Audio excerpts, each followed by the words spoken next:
Nice to see you all here. A few virtual meetings and then we're back in person. So nice to be back in person once again. We'll get started with the Pledge of Allegiance. So if you'd like to join me, the flag is at the rear of the room there.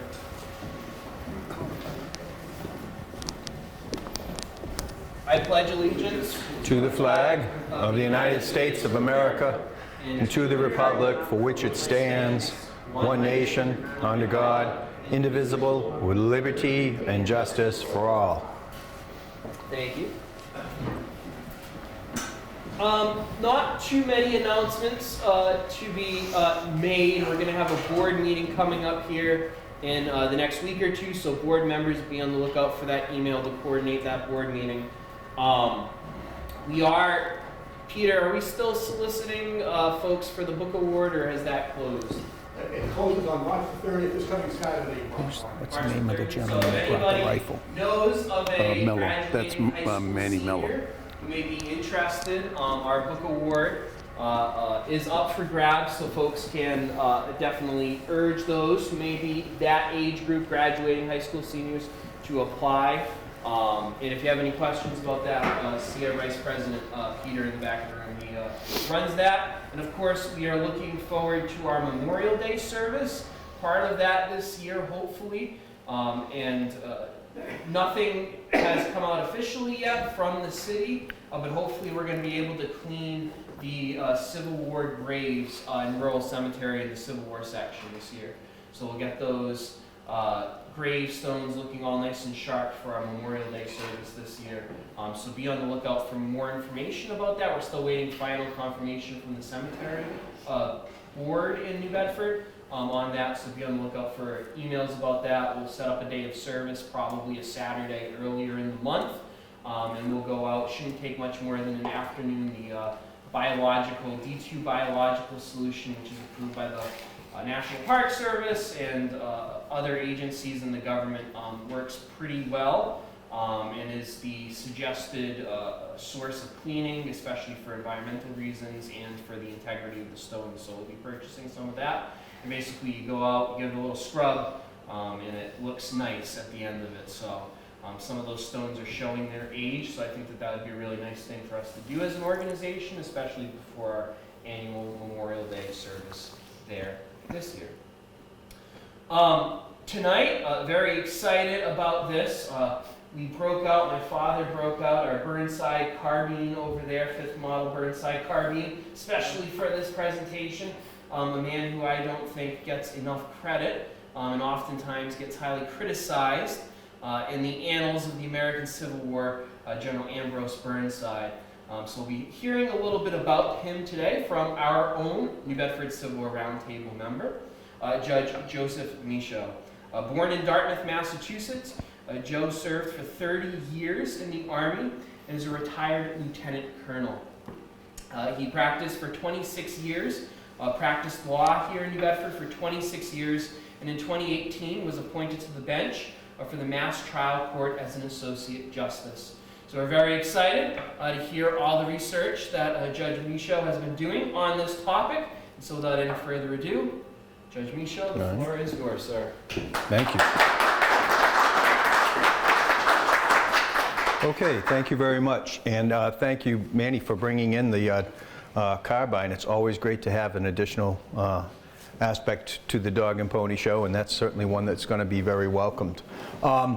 Many of you, obviously, if you're here, you study the Civil War probably in some depth, and another one of the generals we seem to love to hate is Ambrose Burnside. And so he's going to be one in a continuing series of generals, at least that I examine and have to take another look at. And I started with Ambrose Burnside for a couple of reasons. One, he's from Bristol, Rhode Island. It's where he settled and lived the remaining years of his life was in Rhode Island and Bristol.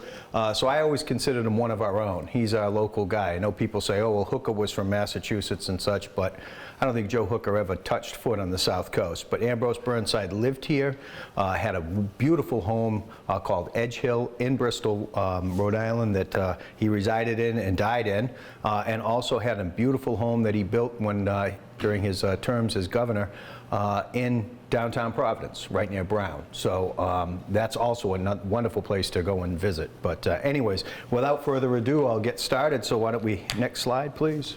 All right, there he is in all of his magnificence, right? Well-known, well-fed. He was a somewhat stocky guy, but he was tall, so he carried his weight very well, and he was a dominating figure. In fact, if he was here, everybody in this room would have met him by now, or he would have met you. He was one of those hail fellow, well-met, always enjoyed the company of friends and fellow officers, and made very good friends with many people for the bulk of his life. But he's most renowned today is for this magnificent set of whiskers that he's got right here. And he was probably the best known whiskered general in an army that was full of whiskered generals, as I can't recall anybody else that would have anything that would come close to being as prominent as the whiskers that Burnside grew, which later became morphed into sideburns, as the popular use of the term is now. Next slide. Common perceptions of Major General Ambrose Everett Burnside, we most think about him, he was incompetent, overwhelmed, inexperienced, disaster, stupid, overconfident, bumbling. But on the other hand, when you take a closer look at what he accomplished, he achieved significant success during the war. He was offered command of the Army of the Potomac on 3 separate occasions and turned it down the first 2 times because he was quite honest. He told Lincoln, he says, "I don't think that I'm the man for the job. I can't control an army like this. You've got the right guy with McClellan." And we'll get into his relationship with McClellan in a little bit. But just to think that Lincoln had that sense of confidence in Ambrose Burnside and his abilities that he offered him the job on 3 separate occasions, and it was only when he found out that Joe Hooker might get it if he turned it down that he finally agreed to take it, and that was after being ordered to take it. He was humble, he was certainly cognizant of his limitations, and he was always willing to accept the blame.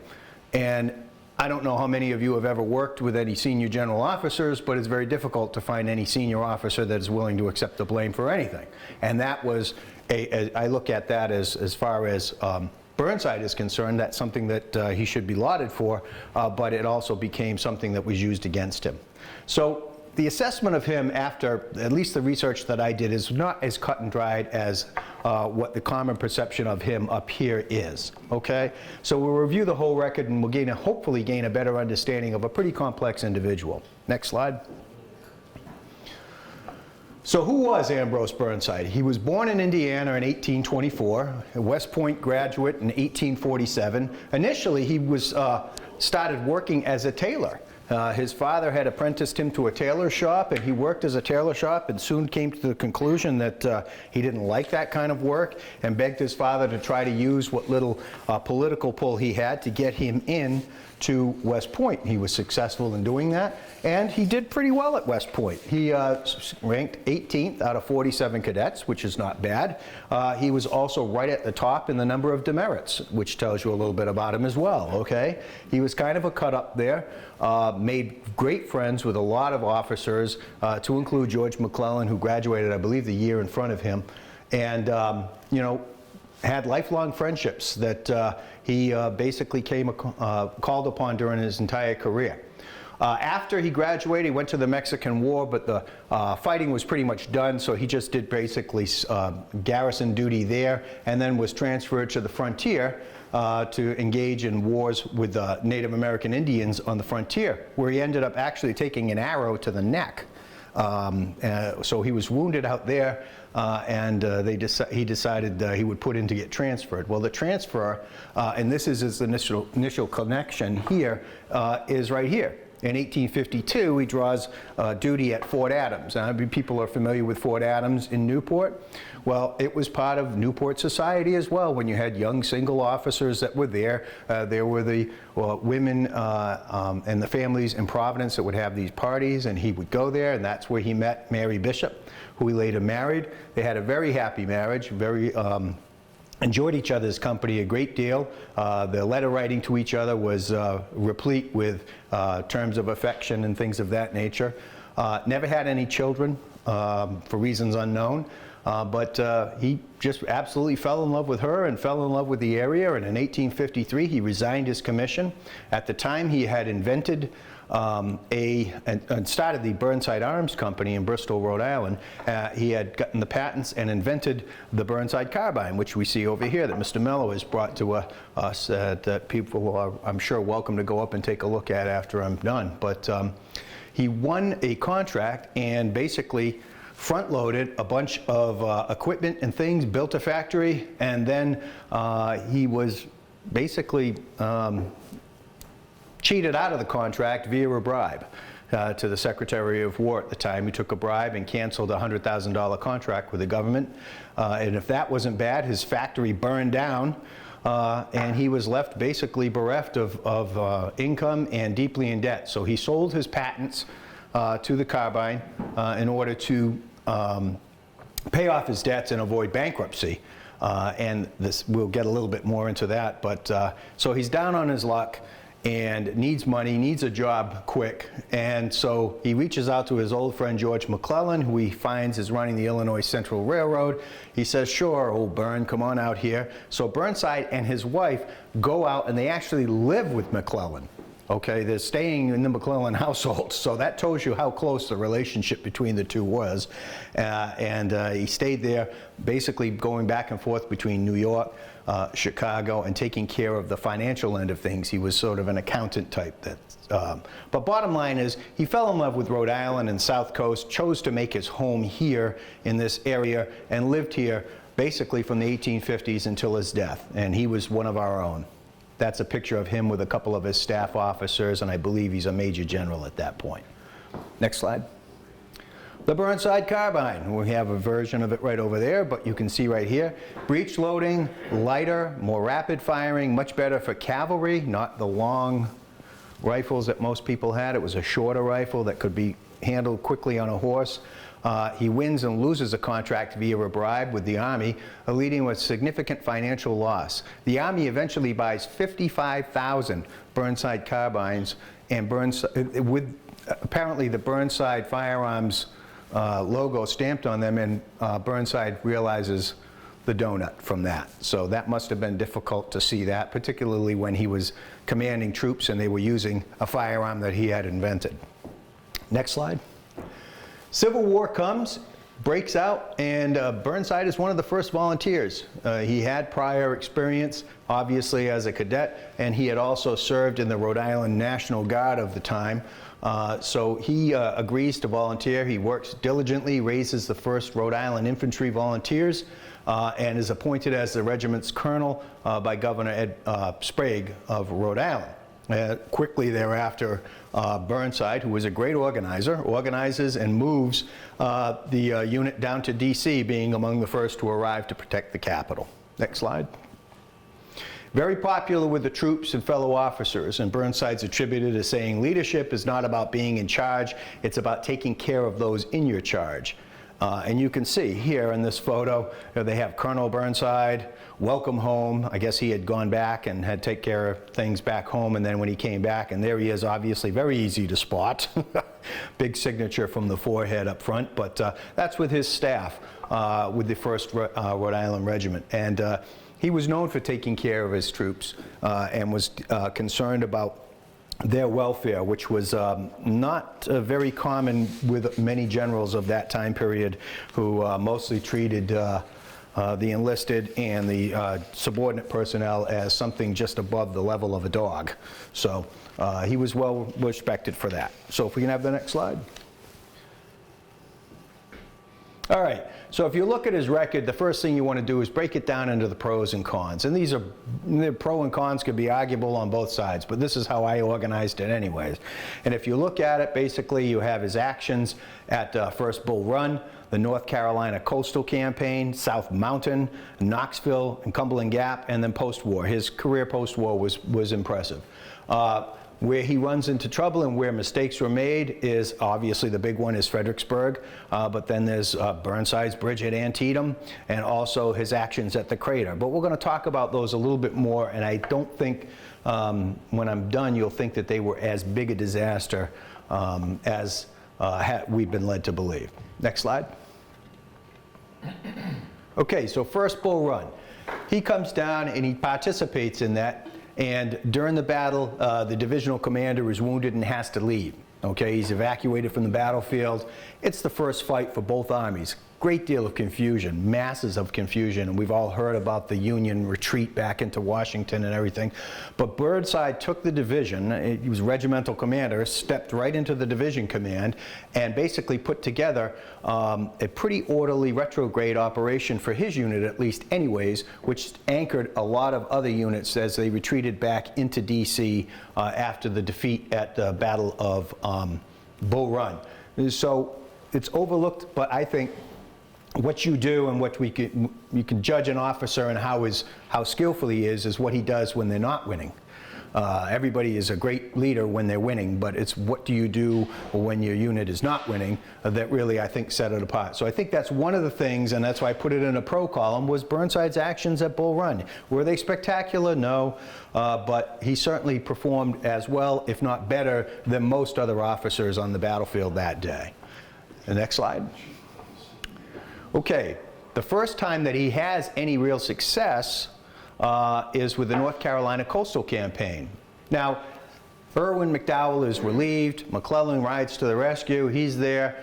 Burnside's good friends with him. He goes and sees his buddy McClellan and says, hey, I've developed a plan about using joint forces in an amphibious operation along the North Carolina coast. And I think that I could do that if I had enough naval assets and I had enough Army assets. So McClellan, after mulling it over for a day or two, says, yeah, let's go with it. So anyways, I think one of the things, and this is sort of a glorified picture about Burnside hanging off the rigging of a ship on his way down there. I'm pretty sure that that didn't occur, but but anyways, that's what you get with Harper's Weekly. When they're looking for a hero, they're going to make a hero, right? So they made a hero. He worked very effectively with naval resources, and this was back in the day where there wasn't a single commander. You had to, when you worked with another force like the Navy, you sort of had to beg, borrow, and steal, and really kind of cajole things. So he had command, but he had to work effectively with naval resources without that direct command authority, which simplifies things a great deal. When they were getting ready to ship, there was rough weather on the horizon.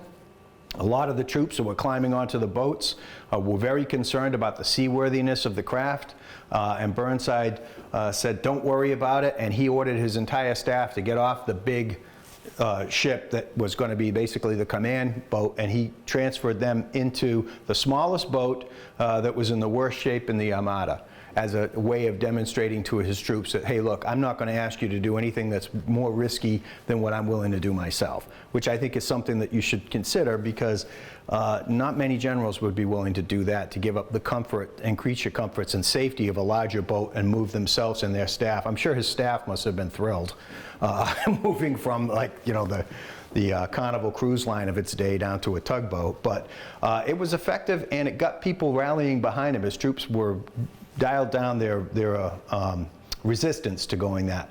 And as was predicted, they had very rough weather on their way down and worked their way through a storm. But once they came through the storm, they were off of the Outer Banks of North Carolina. That's where he coordinates with the naval assets and attacks several ports and forts along the North Carolina coast very successfully.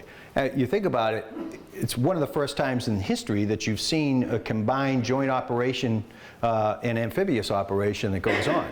And so, again, this is an example of him being an innovative military thinker, of looking at what tools are on the table, what needs to be done, and being able to say, if I have that and I have that, I may be able to do this. And so he was able to cobble that together and put together a very effective operation. Over the course of the campaign, they ended up taking Roanoke and 80% of the North Carolina coast out of Confederate operations, pretty much shutting down that coast, with the exception of Wilmington, for the duration of the war. Hugely important in terms of Operation Anaconda, when they were trying to cut off any supplies coming into the Confederacy. And of course, it was the first major success for the Union in the war. Immediately following that, Lincoln, already showing signs of his perhaps lack of confidence in McClellan, offers command of the Army of the Potomac to Burnside, who graciously turns it down, saying, again, I'm not the guy for this job, and besides the fact, McClellan's my buddy.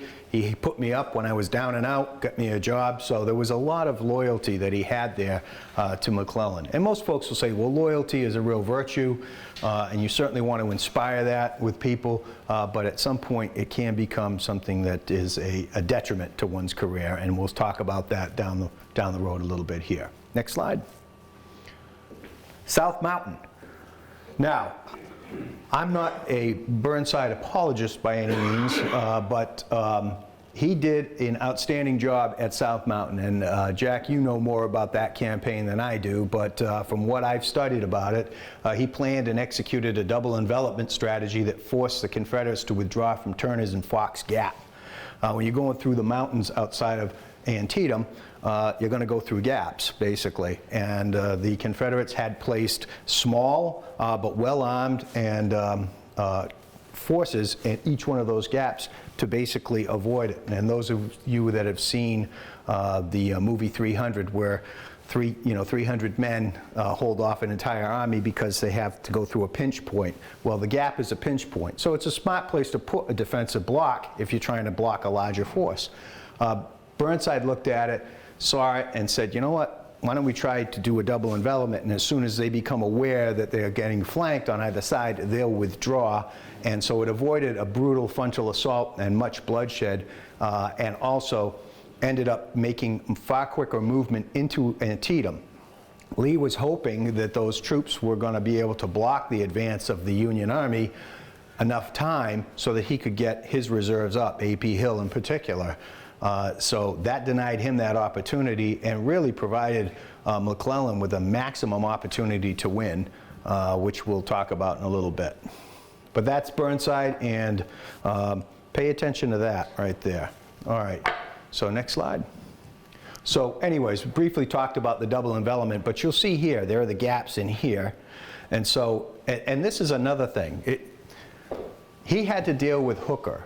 Hooker was basically part of his wing, and Hooker did not like taking orders from anybody, never mind Ambrose Burnside. It was hard enough to take orders from McClellan. So Hooker, sort of being a recalcitrant that he was at this point, finally agrees, and he deploys assets on either side. And then you can see, as soon as those assets start to collapse, you'll see the Confederate forces withdraw through those gaps.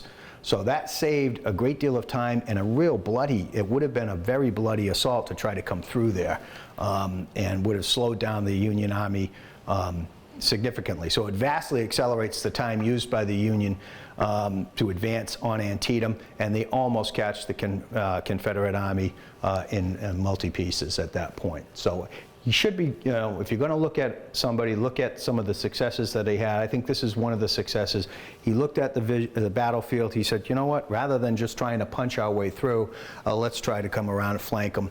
We'll flush them out, and that'll save us some time and effort. And I think that was important that he did that. So next slide, please.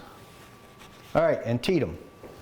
Okay, what happened when we went to Antietam, McClellan, and this is part of like the lore of the Corps that goes on. You hear about all the backbiting and the battling back and forth. But prior to Antietam, Burnside had been given command of a wing made up of forces, the 1st Corps, led by Joe Hooker, and then the 9th Corps that Burnside controlled.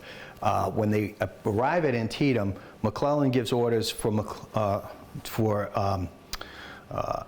Hooker to advance to the northern part of the battlefield, and at the same time sends Burnside to the southern part. Now, if you're trying to exercise command and control, it's very difficult, particularly in the fog of war, to try to control another unit with a commander who's not very impressed with you, that's on the other side of the battlefield. So the reason that happened, and I'm sure we'll hear from other folks about why they thought it happened, but what I got from it anyways was that at the Second Battle of Bull Run, John Porter, who was a McClellan favorite, was sending letters and notes to Burnside saying, that Pope was a clown, he's an idiot, he doesn't know, I'm not going to do anything to try to help this, you know, in that tone, okay, just if I can paraphrase, I guess, to a degree.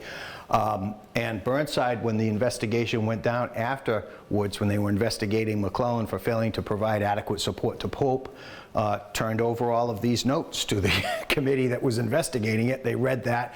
John Porter was basically called in and court-martialed and lived, I think, basically most of the rest of his life with that on his record.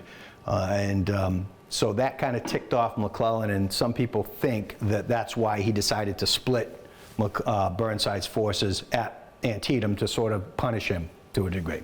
Whether that's true or not, I don't know. There are no writings that really enforce that. You can only look at the writings that exist, the relationships between the parties, and what actually happened, and try to deduce from that. So, but anyways, they split the deployment. They send Burnside and his command, the 9th, down. They're charged with taking the Rohrbach Bridge.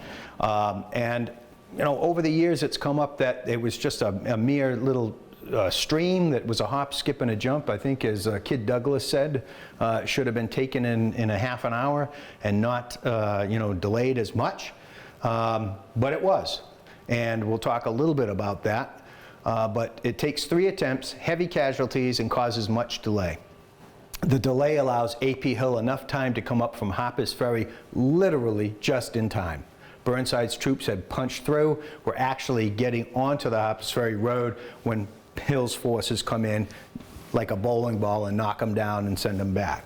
So the delay, that delay has a significant impact on the battle. And one of the things that comes out about it is, you know, of course, McClellan is saying, oh, Antietam, it's a great victory, we've won. And Lincoln's saying, did you destroy the army? We've won the battle, we've turned them back. Did you destroy Lee's army?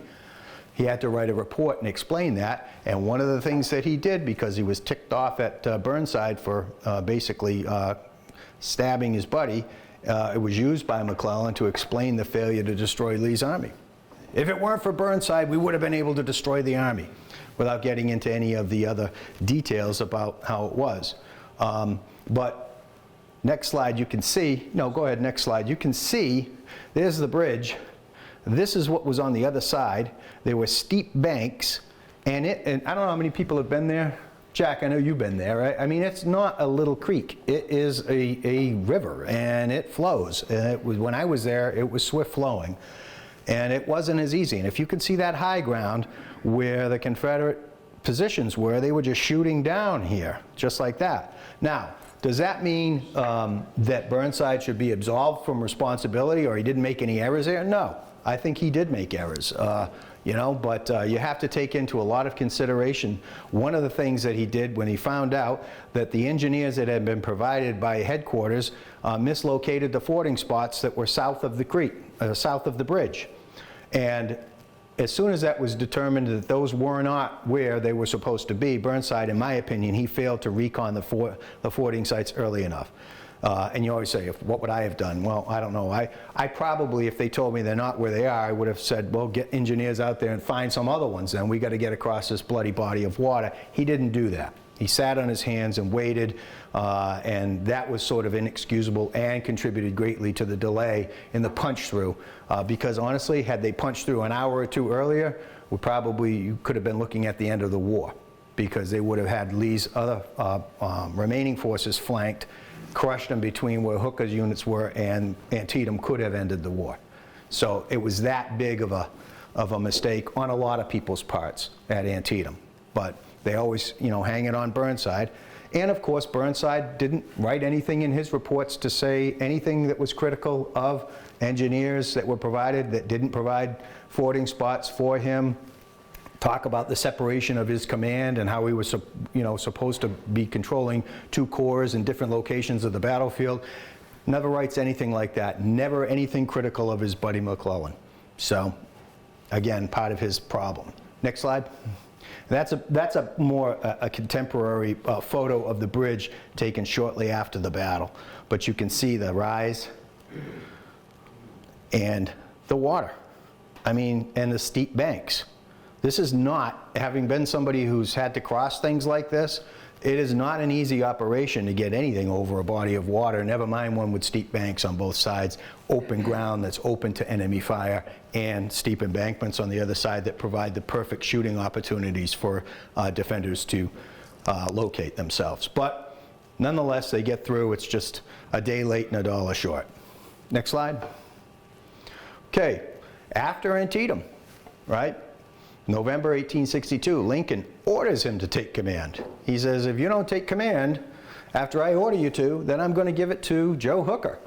And Burnside couldn't possibly have abided with that. He was still a McClellan man at heart, and Hooker was sort of the anathema of the person that he thought should be in command of the Army. So he stood up and said, all right, fine, then I will take command.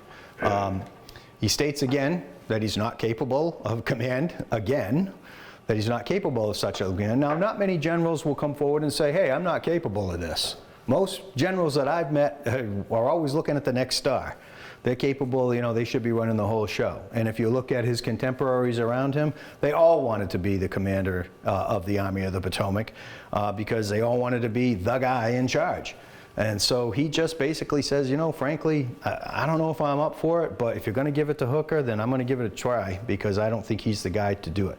There he is with his newly enhanced size staff, and that's him sitting there in the middle, getting along with everybody and doing what he has to do. So Lincoln and the Union, and most people will remember, they want immediate action. Okay, they just they saw that and they were sick of McClellan and the slows, and we want immediate action, action, action, action. That's all he's hearing about. So he sits down, he puts together a plan. It's a very aggressive operational plan that requires speed and logistical coordination. Lincoln had reviewed it, and while he had some questions about the abilities of the Army to pull it, he says, if you're fast and you do it with speed, you may succeed.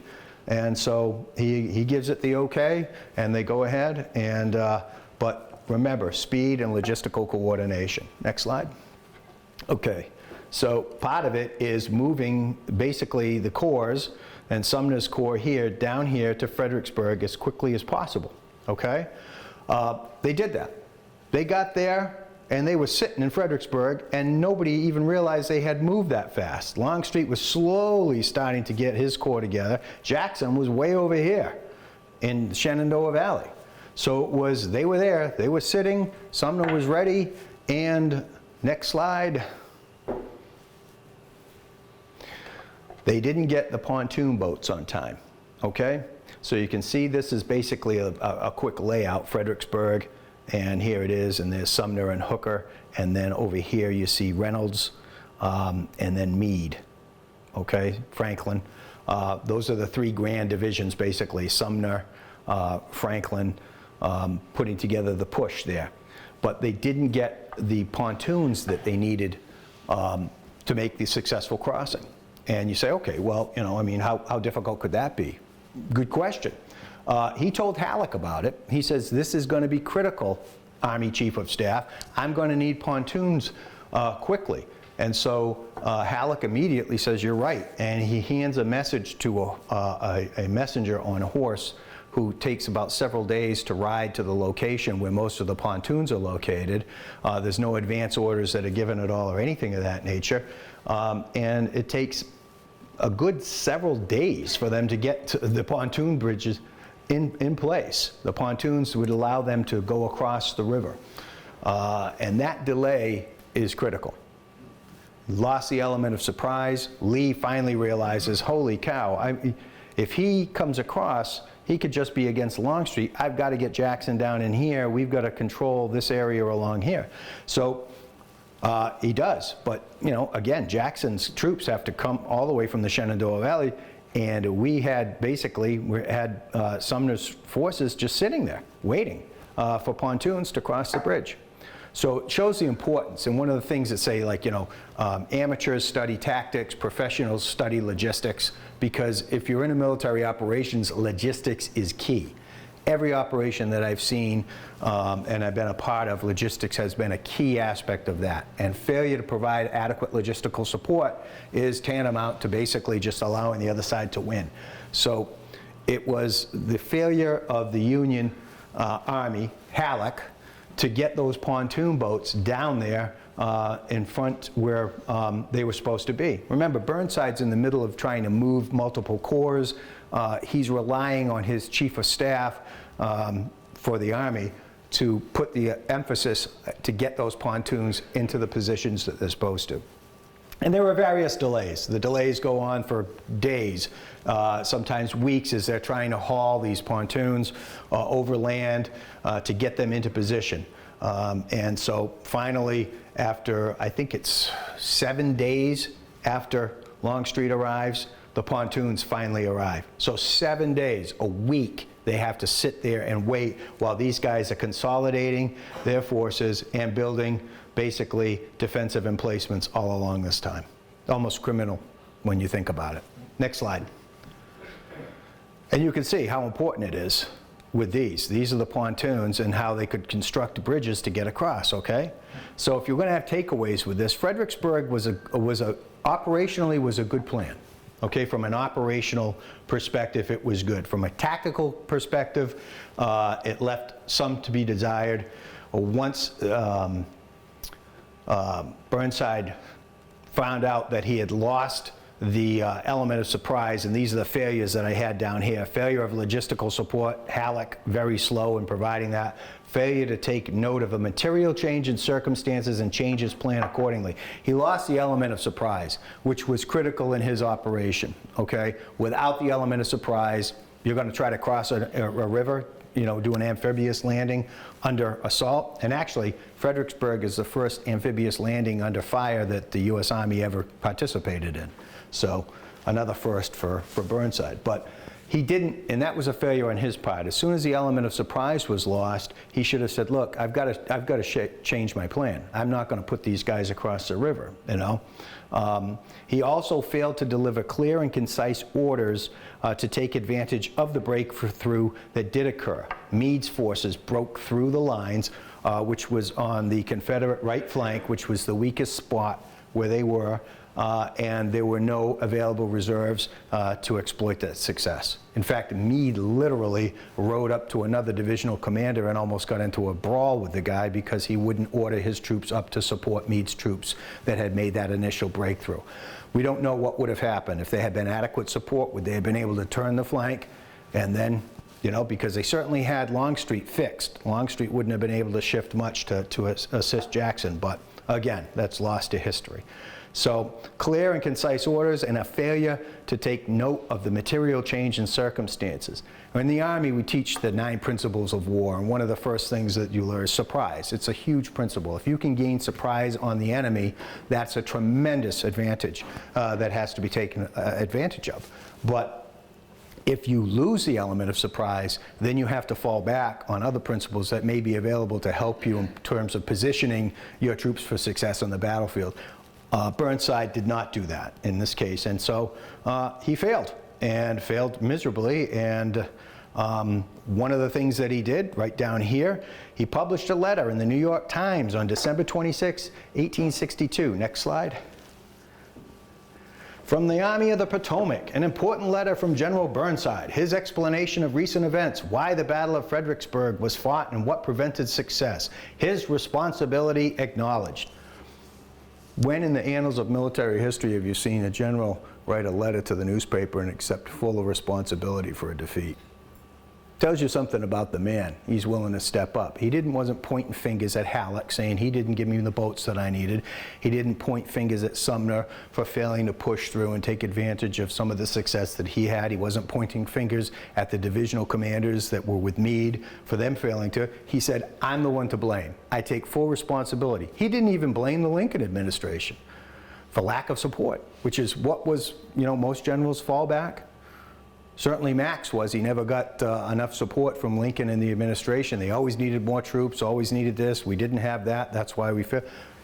I have never run across anything, but the New York Times published a letter from Ambrose Burnside on December 23rd in which he said, hey, my responsibility for this is mine alone. So something to think about when you're thinking about the type of man that he was. Next slide. And that's one of the pontoons. So you can see it's pretty good sized. It's not a small thing to move, but they did move them.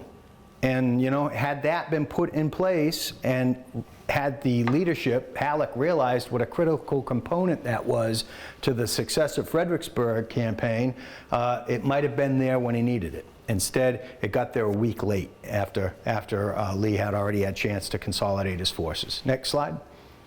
All right, so after that disaster, everybody's had it with Ambrose Burnside, so they sent him to the Department of the Ohio. Now, Ohio at that point is being overrun by Confederate raiders. John Hunt Morgan and others are just riding roughshod over the countryside, taking advantage, and there's, you know, people speaking out and rallies against the war and things of that nature. So they put him in charge of the Department of the Ohio. One of the first things he does is consolidate all of the military resources and puts together an organized campaign to chase the Confederate raiders that results with the capture of John Hunt Morgan. Another thing that he does is he basically places the entire area under martial law and issues an edict that anybody caught speaking out against the war will be arrested. Well, there was a prominent Copperhead, Clement L. Vallandigham, and he was arrested for statements against the war. And basically, court tried, and Lincoln said, just get rid of him. So they brought him to the Confederacy, pushed him over the border, and said, he's yours. And so they did that. Another interesting thing I found out, when he was a young man back in Indiana, he was going to get married. And the woman that he was going to marry, they show up at the church, and when it comes time for her to say, I do, she responds to the preacher's question, no siree, Bob, and runs out of the church, leaving poor Ambrose Burnside at the altar, right? Poor guy, you think about it. We're living in the Department of Ohio territory, and we're making public statements contrary to the war. So he orders the arrest of his old flame and his mother for statements contrary to the war. They're held, never charged, and ultimately released. So, and at that point, Lincoln says, okay, we want to get you back into the war. He calls Grant and says, do you have something that Burnside can do with you? And Grant says, hell yeah, I can use him. He's a good soldier and he's a great officer. So he's called to Tennessee by Grant. Next slide. In Tennessee, he's basically assigned to Eastern Tennessee, the defense of Knoxville, and to draw Longstreet away from Chickamauga and that down in that area. So again, once he comes in, he goes through the Cumberland Gap, comes to the Cumberland Gap. The Confederates have forces there. He does another envelopment operation, isolates them, continues on with the main body of his troops down to Knoxville, where he moves out through Knoxville into the countryside and is basically supporting the Union effort outside of that, trying to draw Longstreet north. Longstreet takes the bait, comes in and moves up against Burnside right outside of Knoxville, and at the Battle of Fort Sanders, which is up here, he defeats Longstreet. But one of the things, before they got there, they were outside, and he outmaneuvers Longstreet and is able to get his army back into the defenses and set Longstreet up basically for an unsuccessful siege of Knoxville. So Longstreet, after that defeat at the Battle of Fort Sanders, withdraws to the northeast back towards Virginia, and at that point Grant is promoted, given command of all forces, and he decides he's going to go east and oversee operations with the Army of the Potomac. One of the first people that he chooses to bring with him is Ambrose Burnside and the 9th Corps. He says, they did a fantastic job. This man's a good soldier. Those are good troops. I want him with me on the overland campaign. So go ahead, next slide. Which brings us to the crater. Now, Burnside and the 9th Corps participated in the overland campaign. They took their lumps, you know, along the way, Spotsylvania, Wilderness, things of that nature. Ended up in the siege of Petersburg. Burnside, looking at the situation, again, thinking like an innovative soldier, says, you know, I learned my lesson at Fredericksburg. To try to go up against entrenched troops is near suicide. So we can either go over them. Nobody had really invented an airplane at that point. Correct me if I'm mistaken, Mark. Or we can maybe look at other ways. So units that were with him, he had a couple of units that were assigned from Pennsylvania who were miners. And their officers put together an idea saying, hey, look, if we can get close enough, we can tunnel under and get underneath there, blow a hole in their line, and then we can surge through it. Burnside thinks about that and says, you know what? That's a pretty good idea. So he gets them to work on that, and he starts training specific troops, shock troops, that are going to follow this explosion, go in, know what they're going to do. They had a clearly defined mission. They were training for it, well-trained, ready to go, right? Well, the night before they're supposed to go, Meade comes to him and says, yeah, you know, corporate's decided we don't want to use these troops because they were African-American troops, and we don't want them having this type of big success. We want to have, you know, sort of the white troops get the first success, and then we can send the black troops. So all the time, Burnside's been training with these black troops, and at the last minute, they pull the troops that are trained, and they force feed other troops that are not trained in this mission. So it's huge command interference with what he's going to do. Secondly, and this is probably what I saw was Burnside's biggest error of the entire war. He had 3 brigade commanders, 2 who were competent, and then there was one, James Ledlie, and I'm not sure if anybody's ever heard of Brigadier General James Ledlie, but he was, as his contemporaries said, the veteran of many a well-fought battle. So he was a heavy drinker and very lackadaisical in his command, and not the kind of guy that you'd want to give this type of a mission to, okay? But Burnside says, you know what, this is going to be a very difficult mission. There are going to be high casualties. I'm going to let you guys draw straws. And so they draw straws, and Brigadier General Ledlie is the one who draws the short straws. So he spends the battle after the explosion, and you can see this is the idea, is they'll explode this, and then they've got these troops ready to go right through, and then that's it. You know, once they get in, they can turn the flanks and collapse that position. Ledlie doesn't brief his troops on the objectives or provide them with the equipment that's going to be necessary. Nobody thought that, hey, there's going to be a big hole there. We may need help climbing out of it. So he doesn't provide them with that, any type of equipment of that, or the objectives. And of course, the explosion is huge. I mean, it's one of the biggest explosions on the North American continent. And it's a perfect opportunity, if they were prepared with their adequate reserves, to punch their way through that line and basically seize the objectives, which is the primary objective is rolling up Lee's line and the defensive positions, these trenches that have been dug in there, right there. Sort of a precursor to World War I, really. So after that happens, Burnside is relieved because everybody is shocked and horrified. But a post-war investigation finds that Meade was actually the person who should be held at fault for the disaster at the crater by forcing Burnside to use troops who hadn't been trained in the mission. And that was a joint investigation by the War Department afterwards that found Burnside was not at fault. So was it his fault? Yeah, I think by giving Ledlie, he certainly played a large role in it by assigning Ledlie that type of important role, but again, it wasn't all his fault. But does he write the letters to editors? Does he, you know, go to Congress and tell people and point fingers at everybody else? No, he doesn't. He does what he usually does. He says, well, it was me, I was in charge, it's my fault. So that basically ends Burnside's war. He's sent home to await orders, and those orders never come. And it's sad because literally 2 weeks before the war ends, he writes a letter to Secretary of War Stanton saying, look, I want to get back into the fight. I'll do anything. I'll be an aide de camp. I'll carry dispatches from you to the various generals. It's almost pathetic that a general of that magnitude would be begging for a position just as a dispatch carrier. So, but those orders never come. He is in Washington, D.C. And at Ford Theater when Lincoln is killed.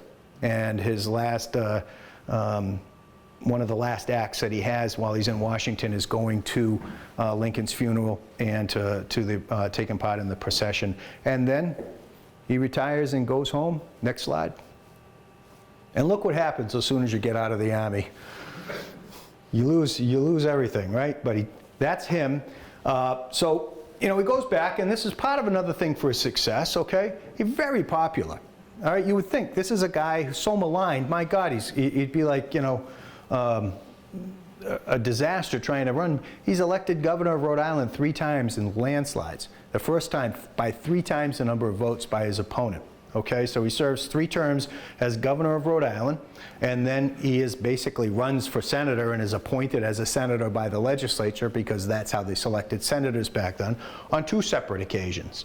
He serves as first president of the National Rifle Association and helps that organization get up and off the ground and organized.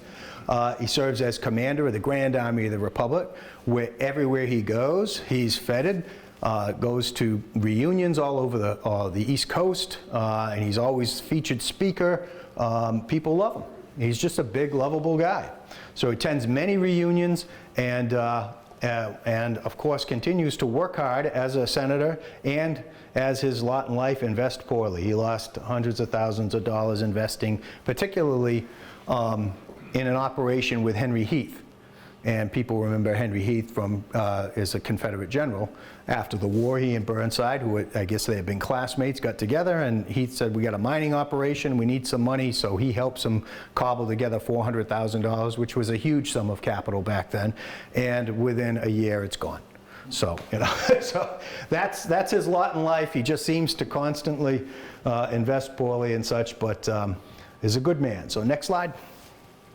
Further post-war, he supported pensions for military personnel, NCOs, after 30 years of service. He supported special admissions policies for blacks at West Point, which I looked at that and I said, that's early affirmative action per se.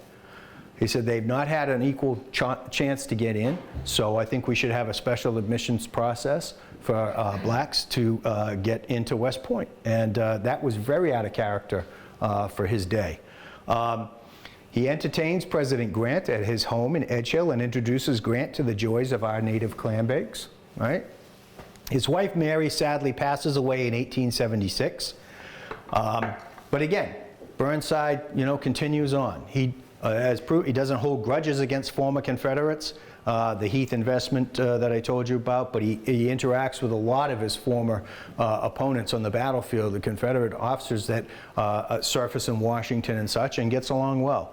Ultimately, you know, he's happy, he's surrounded by a loving family, had a lot of extended family, nieces, nephews, cousins that used to come and visit him at Edge Hill. And on September 13th, 1881, he dies at Edge Hill in Bristol. He's honored with a state funeral in Providence. It's attended by 25,000 people. Doesn't sound like an unpopular guy to me, right? Not that there was much else going on that day probably, but you know, nonetheless.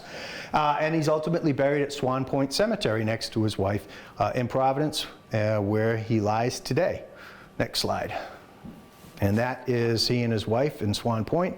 And then folks that have been to downtown Providence will recognize the Burnside equestrian statue that they erected in Burnside Park, which is right near City Hall. Next slide. That's his home in Edge Hill. It burned down, unfortunately. I was looking around to try to get an address to go by and see what was there, and it's just built over. So, but it looks like a beautiful home, and he entertained royally there and had people coming from all over the world. One of the things that he did while he was in the Senate too was go to Europe during the Franco-Prussian War, and typical Burnside, all right boys, let's get together and see if we can hash this out. He gets together with the Germans and the French and tries to mediate an end to the dispute in the Franco-Prussian War, which is like, you know, talk about a Logan Act violation or whatever. Right? So, next slide. So in the conclusion, these are the pros. I think you can't question that he was a true patriot. He was a humble and loyal soldier. He accepted blame without trying to pass the buck. Innovative thinker and planner. Recognized the strength of defensive positions along with Longstreet. Brave and resourceful leader who did use whatever was at his disposal. Very collegial with his peers, supportive of his troops, and a natural convener. He's the kind of guy, like I said, if he was in this room, we'd all be drawn to him. You'd all want to shake his hand and say hello or something of that nature. His cons, he was too trusting. He was unable to quickly see a situation clearly and adjust. And I tied that in with Fredericksburg and at the crater. He had a strong belief that perseverance alone can win. And it is a major factor in combat, but perseverance alone is not going to get you there. You've got to have a strategy that's going to work.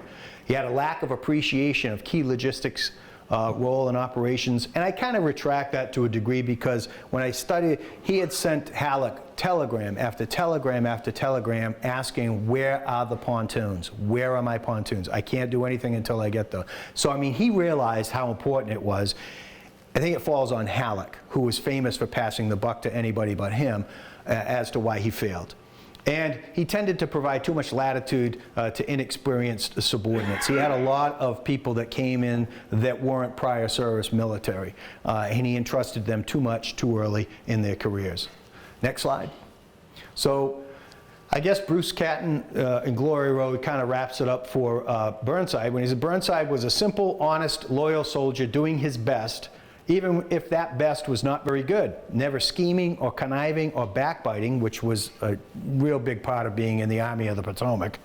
Also, he was modest in an army where many of the generals were insufferable prima donnas. Burnside never mistook himself for Napoleon, from Bruce Catton. Next slide.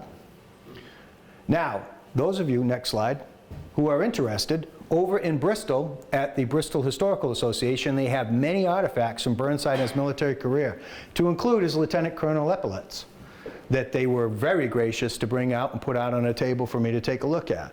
Next slide. Burnside's mess kit. And you saw by the size of them, this thing got a lot of use. I was absolutely amazed. I said, that's Burnside's mess kit? You gotta be kidding me. And they said, no. They said, go ahead, take it out. And I'm saying, this belongs like in a museum. You were letting me monkey around with it. But anyway, so I took it out and I put it on the table and I said, you know what, I gotta take a picture of that for the guys. You know, they're gonna enjoy that. But yeah, that was his mess kit. It all went into this big bucket here, and that's the top, and it says Major General Burnside right on top, and all of these things all fit in that one container. Next slide. Yeah, just like that. So that was, it's a little bigger than the typical GI mess kit, that's for sure. Next slide. Bristol Historical Society, there's his field chair. I don't think that's the same one, but this is, and over here, if you can't read it, it says basically camp chair used by General Burnside during his service in the Civil War. That's this. I was absolutely amazed that they had it. And when I flopped down in it, they were horrified. No, I didn't do that. So, but all of that stuff is there, you know, and you see, and I went through every picture I could because I said, if I can find a picture of him sitting in that damn thing. And, you know, there's pictures of him sitting in a lot of it, but they're, you know, they're all a little different. But this is very typical of a campaign chair. So, next slide. His field desk, where he wrote out orders. This was at Fredericksburg. Then Major General A.E. Burnside, and there's his field desk. When he was done, folded it up, the aides would grab the handles on the side, into the wagon it went, and on to the next battlefield. I was just like, wow. I was thinking to myself, think of the orders that were drafted on this table here, you know, and that came through here from Lincoln and all of his correspondence and stuff. Next slide. And there's Colonel Burnside's field glasses with his own insignia, right? And they still work. I tried them out. So, but yeah, again, they just brought all this stuff out, plunked it on a table and said, have at it. I was like, okay. So when I told them what I was doing, they were very, very supportive of it. They were like, yeah, somebody needs to step up and at least try to cut them a little bit of slack. So, next slide. This is the medallion that he received for his campaign on the Carolina Coastal Campaign. Major General Ambrose Everett Burnside, 1862. And then there's the battles, New Bern, Fort Macon. It was pretty cool to see. Next slide. Special thanks to Lisa and the Bristol Historical and Preservation Society at 48 Court Street in Bristol, Rhode Island. They are open Wednesdays through Fridays from 1 to 5 p.m.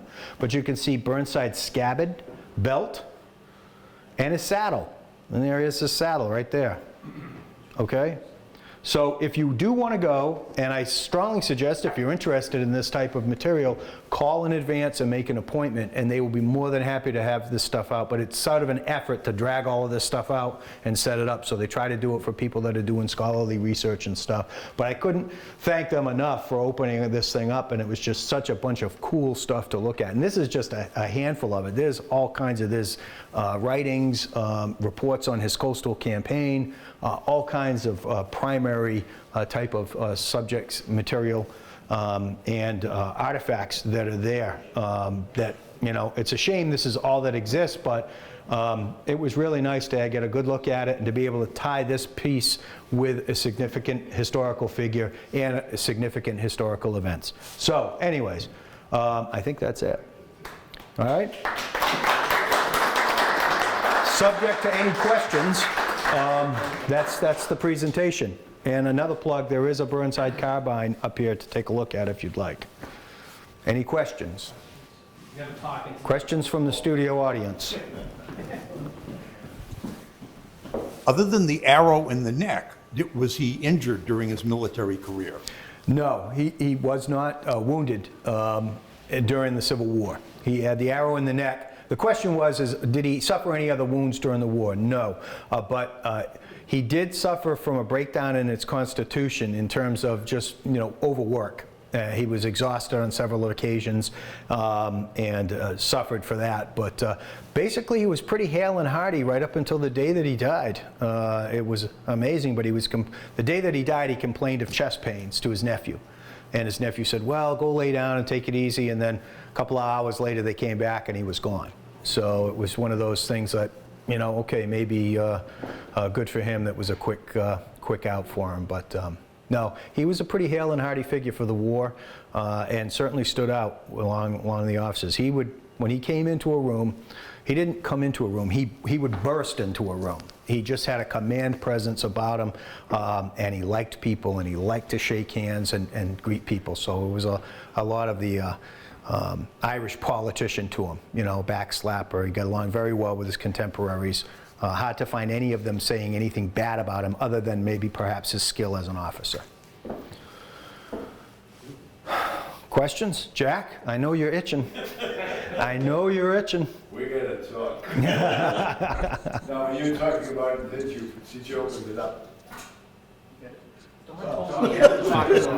Mark's running around like Phil Donahue. No, when they were at Antietam, prior to that, the Battle of South Mountain, which was September 14th, 3 days before the battle, you had the First Corps that was off to the right when they showed you the Turner's Gap. Yeah. Turner's Gap, that's the national turnpike or pike that went through there. That was the main thoroughfare. Yeah. Fox's Gap is a mile off to the left if we were facing Yeah, to the there. south. Yeah. And the Confederates were up there. But there was also Frosttown Gap, which was farther to the right-hand side of all of them. Right. Now, the Confederates had a nominal number of troops up there, and they had to spread everybody apart. So the First Corps is off to the right, coming up Frosttown and up the main turnpike. And then the Ninth Corps was off on the left-hand side with Burnside. After the battle took place, logistically, and you hit that right on the head, the First Corps was the first one over the mountain, and McClellan wanted to get them to the far side of the battlefield, which would have been the extreme left flank of the Confederates. So he got split over there, and Burnside ended up going downstream, and that's when they split up. And if Jesse Reno, they say, hadn't been killed at South Mountain and still been in charge of the Ninth Corps, it would have probably been a whole different battle. Could be. But, you know, we had, from Rhode Island, it was General Isaac Rodman, who was killed in the final attack over there. Yeah. And he went downstream and was able to come up Snavely Ford and outflank the Confederates, and that's when they started to retreat back. Yep. But logistics, remember, study logistics. Yeah. Forget the tactics, it's not important. Logistics is where Logistics. Yes, sir. They go through Burkittsville? Burkittsville, Burkittsville, it's a small village near the Gap. Jack's shaking his head. Yes, he's our subject matter expert on South Mountain. Burkittsville is down the bottom of the mountain. Yeah. Park there, Yeah. and you go there and it indicates how the, I think it's some Union spotters were able to watch some of the Confederate movements. It's got a could have been I'm sure. at that park. Any other questions?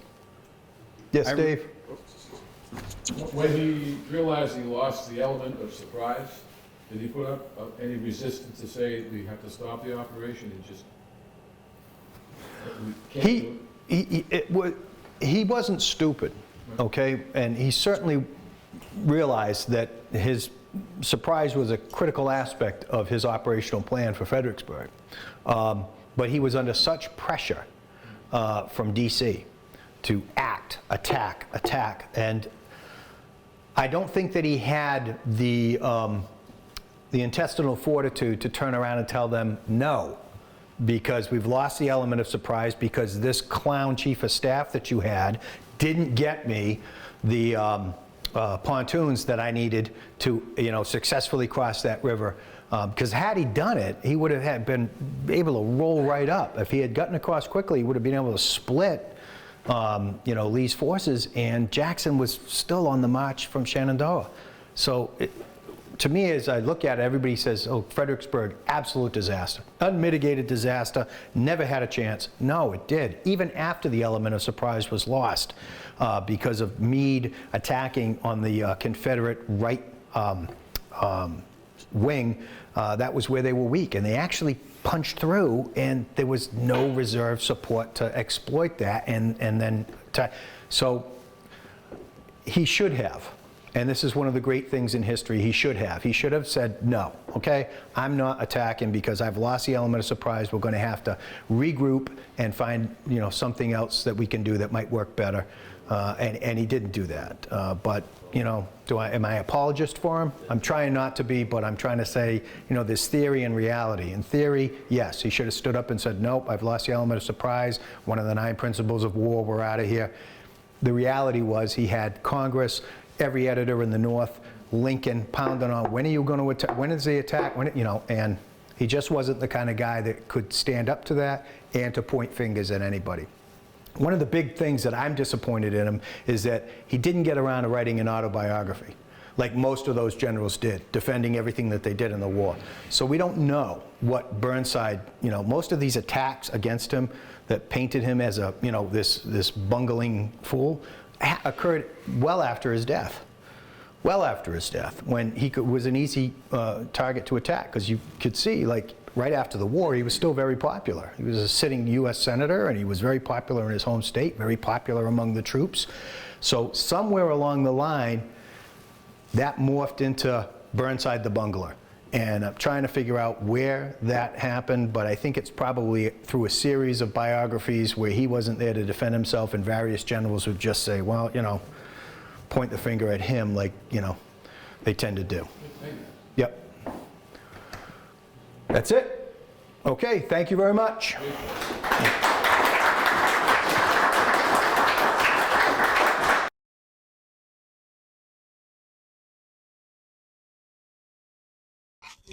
Well, here's your cutiche.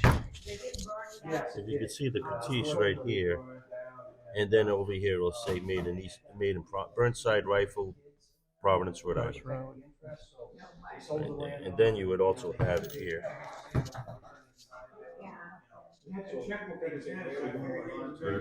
Burnside.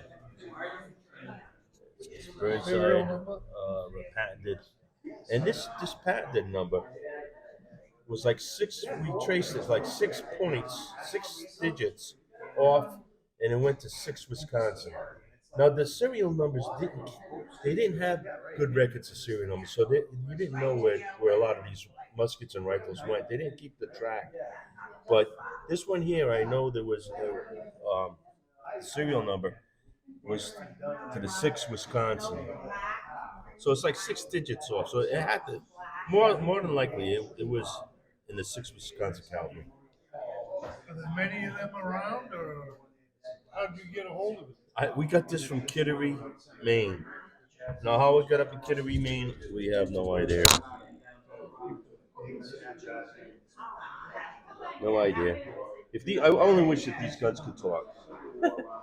We have several of original muskets and stuff, and you just wish they could talk, because they have a story. And what it is, unless you have, this was like an heirloom of family. They would know, well, that was my great great grandfather's. And nowadays, he'd file lawsuits. Excuse me? He'd file lawsuits to get his money out. Yeah, He never got any money. yeah. But I mean, she's in real good shape. Real good shape. But like I said, it was a 6 model. And all of these Burnsides saw action. Now we have some here on this one that we're not quite sure. Is on this side.